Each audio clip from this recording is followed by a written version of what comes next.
कौन ब्रह्मा का पिता है, कौन विष्णु की मां, शंकर का दादा कौन है, हमको दे बता।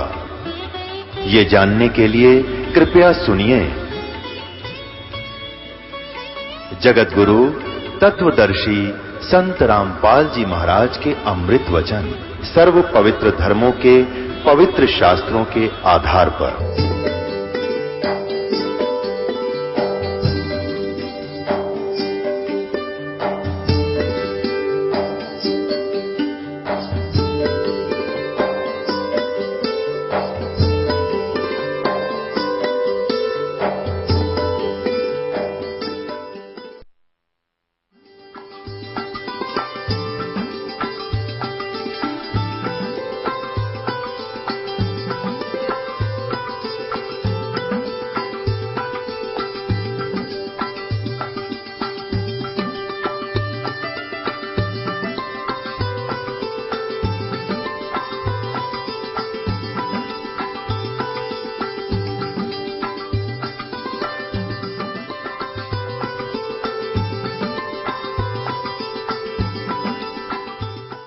उस समय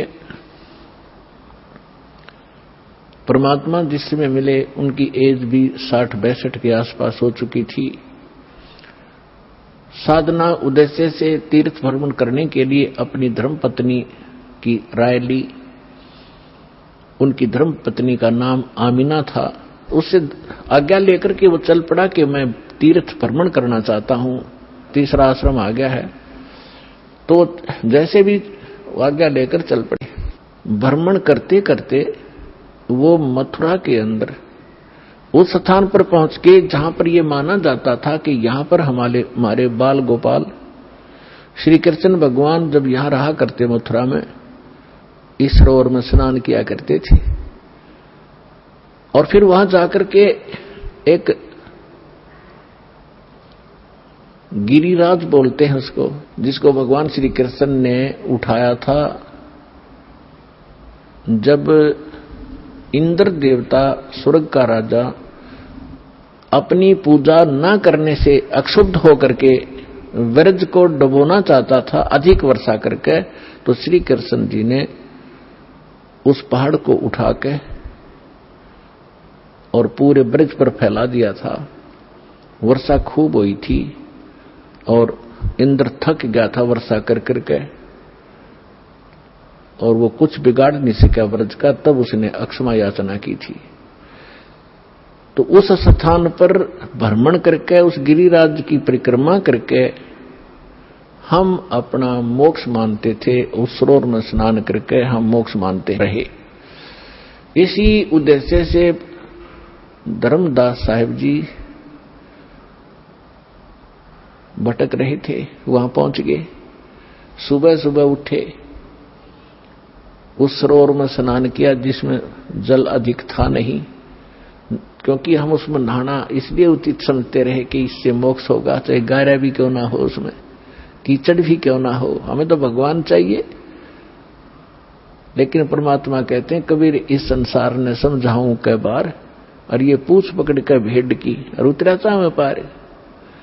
गरीबदास जी कहते हैं कि भेड़ पूछ को पंडित पकड़े, ये भादो नदी विहंगा, गरीबदास व भवजल डूबे, जिन नहीं साध सत्संगा।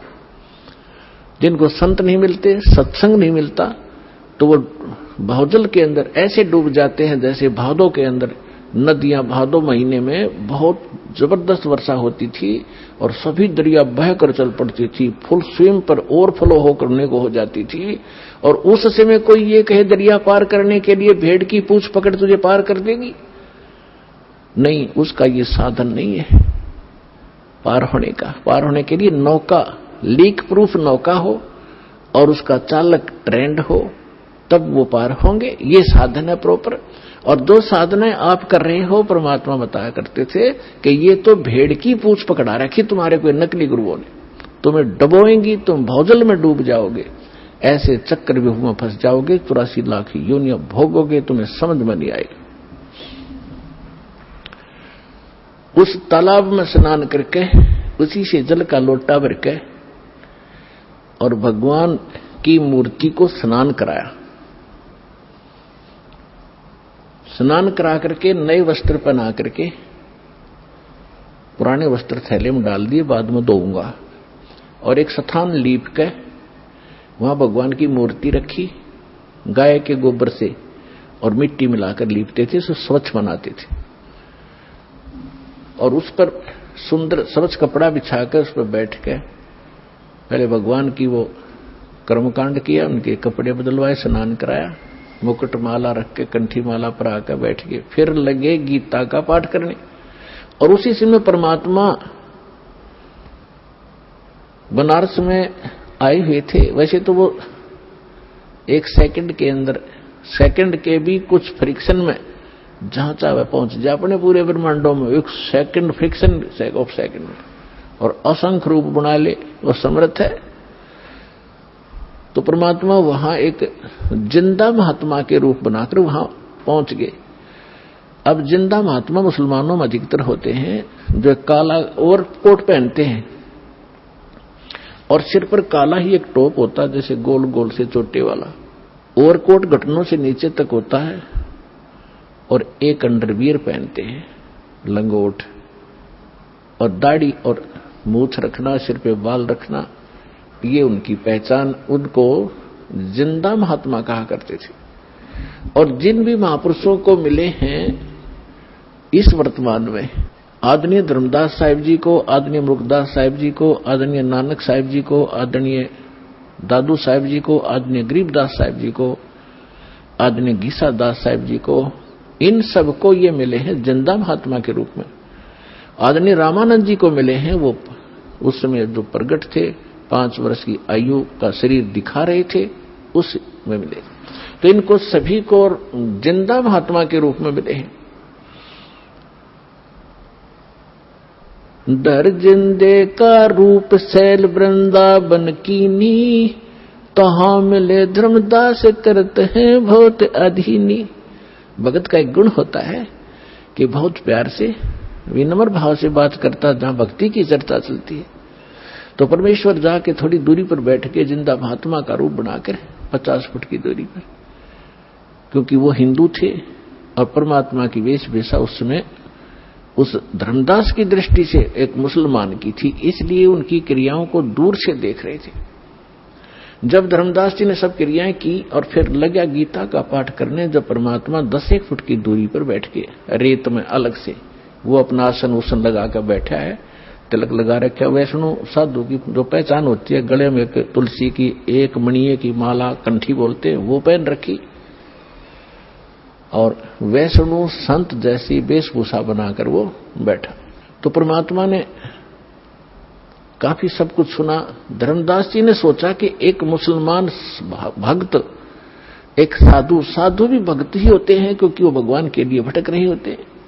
जितने भी आज संत बने हैं ये पहले भगत थे और फिर नटपट का ज्ञान सुन लिया इधर उधर से, फिर इन थोड़े से मैच्योर हो गए, इन थोड़ी बहुत बोलने की शैली सुधार ली और ये संत बन गए, बाकी श्रोता हो गए। सारा का खिचड़ी ज्ञान है ही आपके स्पष्ट है, समक्ष है। तो परमात्मा सुनते रहे। धर्मदास जी ने सोचा बड़ी ध्यान से सुन रहा भाई, आज तो ये हो सकता है इसका ज्ञान समझ में आ जाए, इसका कल्याण हो जाए। अब जैसे गीता अध्याय नंबर 4 के श्लोक नंबर 25 से लेकर 30 तक यही फैसला दिया है गीता ज्ञानदाता ने कि जो भी जैसी साधना करा अपनी आत्मा अपनी उस साधना को पापनाशक जानता है। पापनाशक मीन मोक्षदायक। पापनाश होंगे तो भी मोक्ष होगा। यदि उसको पता हो यह ठीक नहीं है तुरंत त्याग दे, कोई भी ना करे उस कार्य को। तो धर्मदास जी ये सोच बैठे थे कि हमारा जो धर्म है, हमारा जो धर्म है धार्मिक क्रियाएं, ये सर्वश्रेष्ठ है, मुसलमानों से श्रेष्ठ है। इस दृष्टिकोण से उसने देखी रुचि। तो उस दिन डेली जो गीता का पाठ करता था, उस दिन 7वें अध्याय का उसका नंबर था, उसमें से पढ़े, उसका हिंदी अनुवाद भी पढ़ा, फिर 8वां अध्याय भी पढ़ा, फिर 15वां भी पढ़ा और भी कई चुने चुने से श्लोक सुनाए और उसका व्याख्यान करके सुनाया। प्रतिदिन 1 घंटा साधना करता था, उस दिन 3 घंटे लगा दिए। और परमात्मा ऐसे करे जैसे बड़ा रुचि ले रही है। जब उन्होंने सब क्रिया कर ली तो परमेश्वर ने कहा कि हे महात्मा जी, देखो पुण्यात्मा, इस काल जालिम ने हमारे साथ कैसे जुल्म कर दिया। हमारे पिता ने हमारे निकटाने के लिए अब कैसे छल छिद्र करने पड़ते हैं, कैसे बहुरूपीय का काम करना पड़ता है। उस 2 कौड़ी के जीव धर्मदास को तो कहते हैं हे महाराज जी, और स्वयं कहते अपने आप को कबीर दास, मैं दास हूं, मैं भटका हुआ हूं और मैं सब महापुरुषों के पास जा चुका हूं, परमात्मा के लिए घर से निकला हूं और मुझे कोई सही मार्ग मिल नहीं रहा। आज मैंने आपका ज्ञान सुना, कुछ मेरा खिंचाव हुआ, मैं आपसे परमात्मा की जानकारी चाहता हूं। अपने आत्माओं, जब ऐसे अधीन होकर कोई पूछता है तो हमारी इच्छा बनती है कि बताएं इसको, ये तो भ्रमित है, दूसरे मार्ग मुसलमान है। हिंदू मुसलमानों को इसलिए बुरा मानते थे कि ये मांस खाते हैं, अहिंसा करते हैं, पापी बने हुए। तो इस दृष्टिकोण से उन्होंने समझाया कि इसके पाप बच जाएंगे यदि हमारे धर्म को स्वीकार कर लेगा। तो कहने लगा, धर्मदास जी ने कहा कि कैसा लगा ज्ञान, कि बस पूछो मत, गदगद हो गया हूं। कबीर परमात्मा बोले, मैं दीक्षा लेना चाहता हूं आपसे। मालिक को पता था कि इतना बुद्धिमान है, ये ऐसी गलती करेगा नहीं। तो धर्मदास जी ने कहा, देखो जी, मैं तो भक्त हूं और मेरे गुरु जी हैं रूपदास जी, वैष्णव परंपरा से मेरा संबंध है, हम राम कृष्ण की पूजा किया करते हैं और मैं उनसे दीक्षा दिला सकता हूं आपको। मैं दीक्षा का अधिकारी नहीं हूं। यदि कोई अनधिकारी दीक्षा देता है वो यूजलेस होती है और वो स्वयं भी दोषी होता है और सामने वाले को भी, शिष्य को भी कोई लाभ नहीं हो सकता। इसलिए मैं आपको दीक्षा नहीं दे सकता, आप मेरे गुरु जी के पास चलिए। अब परमात्मा ने कहा, ठीक है, मैं आपके गुरु जी के पास चलूंगा, मुझे तो दीक्षा चाहिए, मोक्ष चाहिए, लेकिन उससे पहले मेरी कुछ शंकाएं हैं, उनका समाधान चाहूंगा। हाँ बोलो बोलो। धर्मदास जी बोले, बोलो बोलो, क्या शंका है? एक तो मुझे बताओ कि मैंने क्या क्या क्रिया करनी पड़ेंगी और क्या नहीं करनी पड़ेंगी। धर्मदास जी ने बताया कि देखो, जीव हिंसा नहीं करनी, महापाप होता जीव हिंसा करने का, और जो जीव हिंसा करते हैं वो कभी मोक्ष प्राप्त नहीं कर सकते, वो आजीवन भटकते रहते, चाहे बेशक भक्ति करो।